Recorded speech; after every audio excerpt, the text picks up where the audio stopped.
Let's come right out and say it from the beginning. This parable, the main one of this gospel about the weeds and the wheat, is very, very tough to wrap our minds, our hearts, and our heads around. I think because it flies in the face of so much of what we very often experience and what our personalities are. Those of us who are fixers and doers, we see this idea, why should the weeds grow up with the wheat? We want to solve the problem. An obstacle comes, get rid of it. A difficulty presents itself, well, get rid of the difficulty. And we're in good company if we're a little confused, because this is, I think, the only, I'll be able to correct that once I'm back from my studies in Scripture, I can say this authoritatively. This is why they're sending me away. I need to learn all this stuff. But I think it's the only time that the apostles specifically asked Jesus, explain this parable to us. Like, we didn't get this. Jesus sometimes explains parables on his own initiative, but this is the disciples saying, wait a minute, we didn't get that. We're missing something. It's a very difficult idea.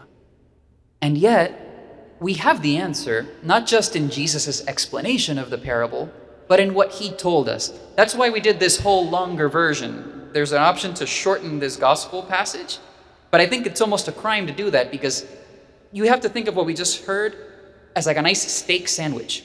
Sure, it's held together by the buns, but what's important, the meat, is right in the middle.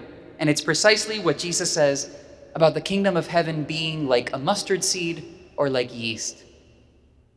If God can be so confident that the weeds and the wheat can and should grow together until the end of time, as Christ explained this parable, it's because he is just as convinced of what Christ said in the middle, that the kingdom of heaven is like dynamite, is like a little nuclear fission reaction, that one little simple splitting of an atom causes an entire chain reaction, that a simple mustard seed or a tiny bit of yeast can grow and transform itself into something much bigger than what it appears to be. Put in a very brief way, the good is diffusive of itself. Bonum diffusivi sui est. That's something that goes all the way back to Plato and Aristotle. This idea that the good grows. Good just needs to kind of exist, and it spreads. It becomes much bigger than it originally could have been. And that's the key to understanding all of this. Otherwise, God is just kind of cruel, letting these weeds and this wheat grow together.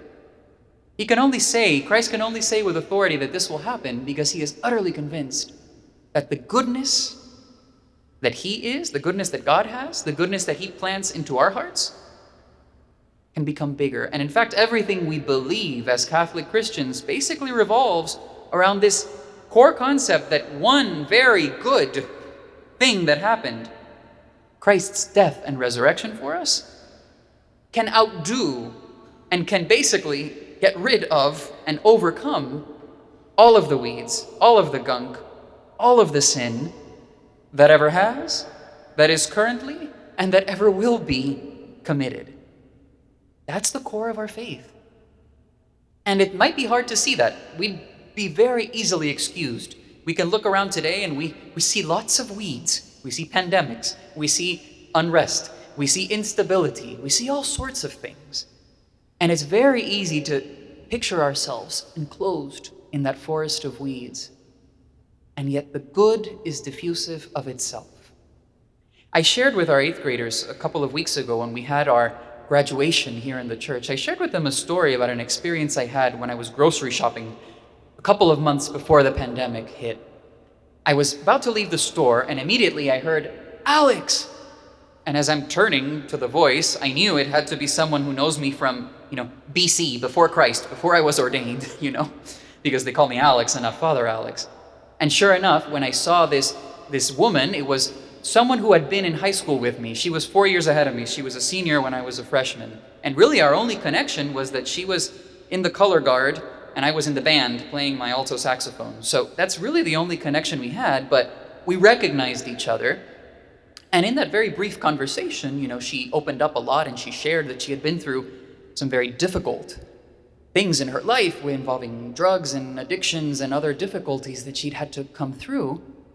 But she said that thankfully she had overcome that. And then she shared with me the following phrase. She said, you were always so kind to me. And I'm thinking, like, what did I never really said anything to you. I mean, we just, it was really an acquaintance. I don't think I ever did anything extraordinary. And yet somehow she remembered, whatever, I don't know, maybe I was just the only non-jerk. I don't know. I have no idea. But the simple little kindness stuck out to her. Folks, that's what Christ is saying about this whole analogy of the mustard seed and the yeast. Something very simple,